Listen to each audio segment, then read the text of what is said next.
그럼 복음이 무엇인가요? 바울은 로마서를 시작하면서 복음을 가르쳐 줍니다.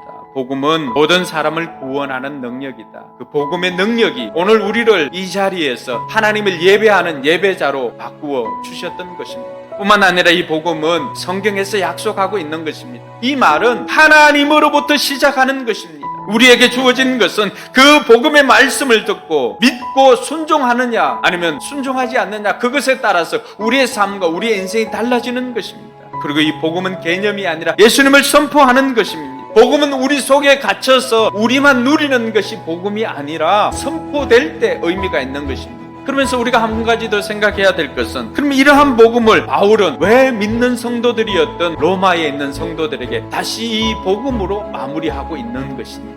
그래서 그들이 처한 상황이 복음으로 다시 무장해야 될 상황이기 때문입니다. 오늘 이 시대를 살아가고 있는 저와 여러분들은 어떻습니까? 우리에게도 이단의 위협도 미혹들이 여전히 존재하고 있습니다. 오늘 이들의 특징이 무엇이라고 말하고 있습니까? 매운 교훈을 거스른다라고 그렇게 이야기를 하고 있습니다. 대부분의 이단들은 하나님으로부터 시작하는 것 같지만은 늘 자기에서 시작을 합니다. 공동체를 분열시키는 것들이 그들의 목표인 것입니다. 그리고 올무를 놓아 사람들을 자꾸만 미혹합니다. 이들을 어떻게 분별할까요? 이들의 특징이 있습니다. 주님을 위하는 것 같지만 자기 배를 섬기는 사람이다 라고 말하고 있습니다. 뿐만 아니라 이 사람들은 삶은 없고 말만 있는 사람들, 삶이 따라주지 않고 말만 화려하게 하는 그 사람들을 경계해라 라고 가르쳐주고 있는 것입니다. 이것이 우리가 복음으로 다시 무장해야 되는 이유입니다. 둘째로 우리가 왜 다시 복음으로 무장해야 되는가? 그것은 복음은 신자를 튼튼하게 해주기 때문입니다. 매일매일 집에서 먹는 그 밥과 반찬이 여러분들을 건강하게 해주는 것처럼 매일매일 접하는 하나님의 말씀, 하나님의 복음이 저와 여러분들을 튼튼하게 세워주는 줄 믿으시기 바랍니다. 이러한 복음을 통하여서 저와 여러분들이 튼튼해진다면 그러면 우리는 어떻게 살아야 할 것입니까? 우리는 다시금 복음으로 무장하고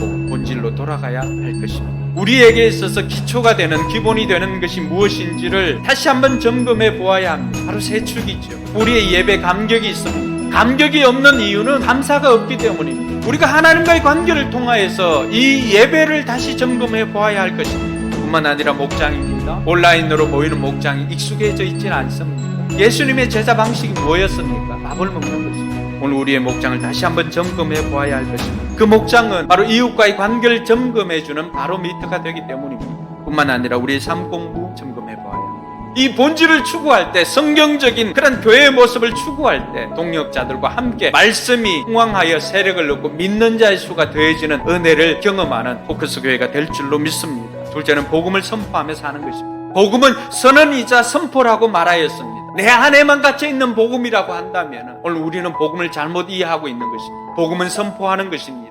여러분, 복음 우리 삶으로 보여주는 이번 한 주간 되기를 소망합니다.